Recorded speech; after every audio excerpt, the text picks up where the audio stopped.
I'm Sheri Melander-Smith, and you're watching Living Forward. The goal of Living Forward is to talk about issues that help others live the very best life possible after the onset of a disability or chronic illness. This year marks the 20th anniversary of the signing of the ADA. The Americans with Disability Act was signed as an act of Congress July 26, 1990. The ADA is a wide-ranging civil rights law that prohibits discrimination based on disability, and it affords similar protections to Americans that are very similar to the Civil Rights Act of 1964, which made discrimination based on sex, race, religion, or other characteristics illegal. In my own advocacy efforts, I'm the Vice Chair of the Board of Directors for the Metropolitan Center for Independent Living. And in that role, I was invited to attend the National Center for Independent Living's 20th anniversary celebration in Washington, D.C. Washington, D.C. is an absolutely wonderful city. I was relieved to discover that Washington, D.C. is a progressive and extremely accessible city.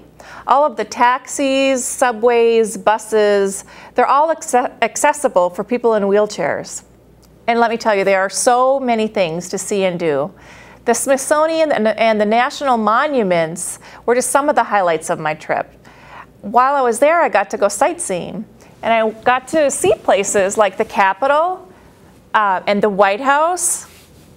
Here's the White House, and then the memorial, World War II memorial. I also went to the Washington Monument, which was absolutely lovely, and the Lincoln Memorial. The conference itself had many workshops for people who are in the disability community. After the workshop, we all met and organized together and had a march up onto Capitol Hill, which was later we went with our local state legislatures in the Capitol. After that, we had a big rally with hundreds of people in attendance. Even though the temperature was close to 101 degrees, we had probably 200 people there. It was so exciting. People from all over the country were in attendance. While I was there, I got to meet several legislators, senators, and activists from across the country. I had the opportunity, actually, to have my picture taken with Senator Amy Klobuchar. Here we are at the Capitol.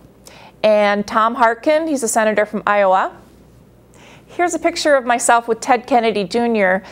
For those of you who don't know, he's a one-leg amputee as a result of cancer, so he's very involved in the disability community.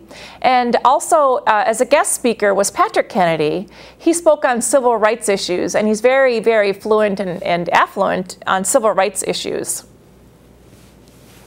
One of the main objectives of this conference was to talk about the 2010 legislative priorities for the National Center for Independent Living.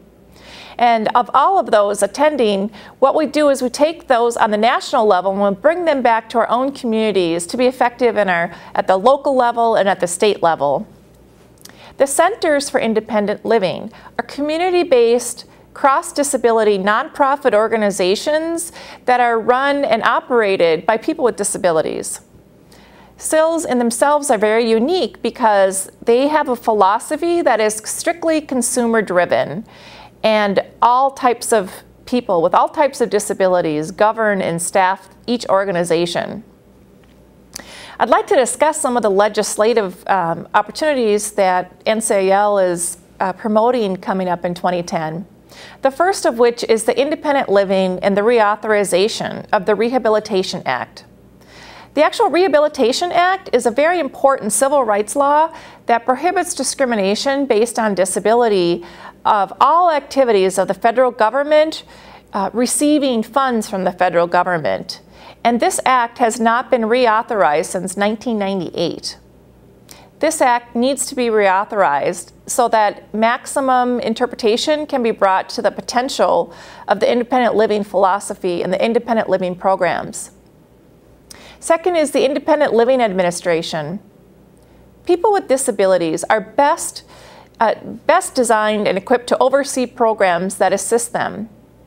NCIL proposes the creation of an independent living administration that will monitor and support the independent living programs across America.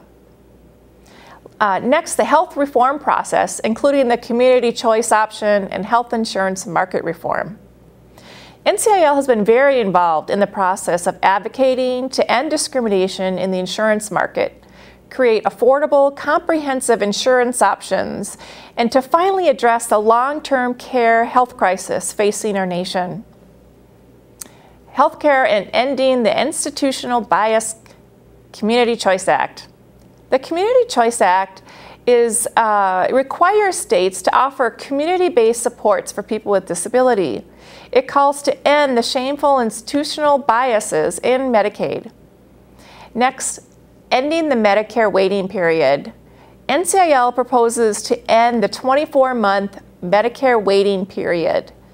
It's within these 2 years, these vital 2 years, that 12% of the applicants die while they're waiting for their health coverage to begin. This simply must stop. Next is the transportation, including the Complete Streets Transportation, including the Complete Street Acts.